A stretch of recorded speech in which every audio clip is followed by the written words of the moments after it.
নমস্কার বন্ধুরা, কেমন আছেন আপনারা? আশা করি সবাই ভালো আছেন, সুস্থ আছেন। জয়ের রান্না বান্নাতে আপনাদের সবাইকে স্বাগত। আজ আমি আপনাদের সবার সাথে শেয়ার করব অনুষ্ঠান বাড়ির মতো চানা মশলা। তবে সেটা করব সম্পূর্ণ নিরামিষ পদ্ধতিতে। খেতে কিন্তু বন্ধুরা অসম্ভব সুন্দর হয়। লুচি, পরোটা, নান বা পোলার সাথে খাবার জন্য দুর্দান্ত স্বাদের একটা রেসিপি। খুবই সহজ পদ্ধতিতেই আমি করব, তাই পুরো ভিডিওটা দেখার জন্য অনুরোধ রইল আপনাদের কাছে। আর আজকের রেসিপি ভালো লাগলে অবশ্যই একটা লাইক করে দেবেন। লাইক করলে আমার খুব ভালো লাগবে। আর এই রকম সহজ সহজ নিত্য নতুন নিরামিষ রেসিপি দেখার জন্য আমার চ্যানেলটিকে অবশ্যই সাবস্ক্রাইব করে রাখবেন। তাহলে চলুন শুরু করি আজকের রেসিপি। তো প্রথমেই দেখুন, একটা বড় বাটিতে আমি 200 গ্রাম মতো কাবলি ছোলা নিয়ে নিয়েছিলাম। তো কাবলি ছোলাটা 7-8 ঘন্টা ভিজিয়ে রেখেছিলাম, সারা রাত ভিজেছে এটা। তো যেদিন করবেন তার আগের দিন রাতে কিন্তু আপনারা ভিজিয়ে রাখবেন। তো ভেজানোর ফলে দেখুন কত মোটা মোটা হয়ে গেছে, কিন্তু ভালোভাবে ভিজে গেছে কিন্তু এগুলো। তো ওই কাবলি ছোলাগুলো সেদ্ধ করব। সেদ্ধ করার আগে চলুন একটা জিনিস আপনাদেরকে দেখিয়ে দিই। সেদ্ধ করার সময়টা দেবো আমি। তো একটা আমি সুতির কাপড় নিয়ে নিয়েছি। এরকম একটা ছোট সুতির কাপড় আপনারা নিয়ে নেবেন। সেই সুতির কাপড়ের মধ্যে আমি দিয়ে দিচ্ছি সিটিসি চা পাতা 1.5 চামচ মতো দিলাম। যেহেতু 200 গ্রাম নিয়েছি, আপনারা সেরকম পরিমাণ মতনই দেবেন। তো এবার এই কাপড়টাকে আমি ভালোভাবে মুড়ে নেব, যাতে চা পাতাগুলো সেদ্ধর সময় যেন বেরিয়ে নেওয়া যায়। তো মুড়িয়ে একটা পুটলি টাইপের আমি করব। তো এটা এবার সেদ্ধর সময় দেব। তো প্রেশার কুকারে যে জলটা ভিজিয়ে রেখেছিলাম সারা রাত, সেই জলটা কিন্তু ফেলিনি কাবলি ছোলার, সেই জলটাই দিয়ে দিয়েছি সেদ্ধতে। তো দিয়ে দিলাম 1 টেবিল স্পুন হলুদ গুঁড়ো। এবার ওই পুটলিটা দিয়ে দিচ্ছি, আর দিচ্ছি 1/4 বেকিং সোডা। বেকিং সোডা দিলে কিন্তু খুব ভালো তাড়াতাড়ি সেদ্ধ হয়ে যাবে, 2-3টে সিটি মারলে সেদ্ধ হয়ে যাবে আমার।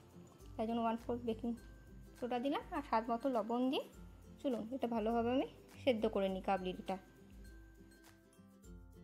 ওইদিকে কাবলি ছোলাটা সেদ্ধ হোক, ততক্ষণে চলুন মশলাটা করে নিই। তো একটা ননস্টিক প্যানে আমি 2 চামচ সর্ষের তেল নিয়ে নিয়েছি। তেলটা গরম হয়ে যাওয়ার পর একটা তেজপাতা কেটে দিয়ে দিলাম তেলের মধ্যে।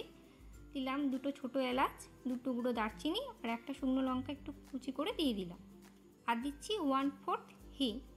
যেহেতু এটা নিরামিষ পদ্ধতিতে করছি আমি, পেঁয়াজ রসুন ছাড়া, তা নিরামিষে কিন্তু একটু হিং দিলে চানা মশলার টেস্ট কিন্তু একটু অন্যরকম হয়। তো হিংটা দিয়ে ভালো করে একটু নাড়াচাড়া করে নিন, ফোড়নটা ভালো করে ভাজা হয়ে যাবে। তারপর এটার মধ্যে একটা আমি মশলা অলরেডি তৈরি করেছি, সেটা দিয়ে দেবো। তো সেরকম কিছু মশলা নয়, দিয়েছি 2 মিডিয়াম সাইজের টমেটো, 1 চামচ কাঁচা লঙ্কা পেস্ট, আর 1 চামচ আদা বাটা। ব্যাস, এটাই মশলা। সেই মশলাটাই এবার তেলের মধ্যে দিয়ে দিই। দিয়ে এটার মধ্যে এবার কিছু শুকনো মশলা, গুঁড়ো মশলা সেটা দিচ্ছি।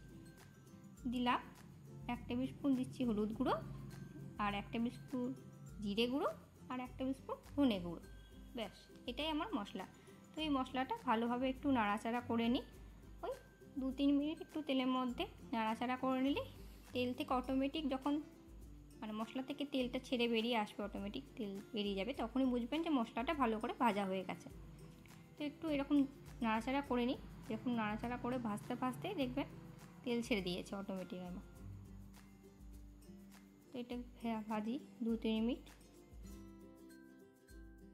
মশলাটা অনেকটাই ভাজা হয়ে এসেছে। তো এর মধ্যে একটু আমি স্বাদ মতো চিনি দিয়ে দিলাম। এখনই চিনিটা দিয়ে দিলাম। মশলা নাড়তে নাড়তে যদি একটু চিনি দিয়ে দেন না, দেখবেন কালারটা অন্যরকম হয়ে গেছে, একটু লাল লাল ভাব চলে এসেছে, কালারটা পুরোটাই চেঞ্জ হয়ে যায়। তো চিনি দিয়ে মশলাটা আরেকটু কষিয়ে নিই ভালো করে। দেখুন মশলাটা কিন্তু একদম ভাজা ভাজা হয়ে গেছে, অটোমেটিক কিন্তু তেল ছেড়ে দিয়েছে। তাই জন্য মশলাটা দেখেই বুঝতে পারছেন মশলাটা ভাজা ভাজা হয়ে গেছে। তো এই মশলাটার মধ্যে এবার, আর এই দিকে মশলা কষাতে কষাতে দিকে তো কাবলি ছোলাটা সেদ্ধ হয়ে গেছে। তো সেদ্ধর যে জলটা, সেই জলটা কিন্তু আমি ফেলে দিইনি, সেই জলটা এবার এই মশলার মধ্যে একটু দিয়ে দিলাম। জল না দিলে কিন্তু একটু পুড়ে যাওয়ার ভয় থাকবে, তাই একটু জলটা দিয়ে দিলাম। দিয়ে আর একটুখানি এটাকে ফুটতে দেবো। তো এক্সট্রা কোনো জল ইউজ করছি না, সেদ্ধ জলই দিয়েই রান্নাটা হবে। ও দেখছেন, আপনাদের সাথে কথা বলতে একটা জিনিস বলতে ভুলেই গেছি।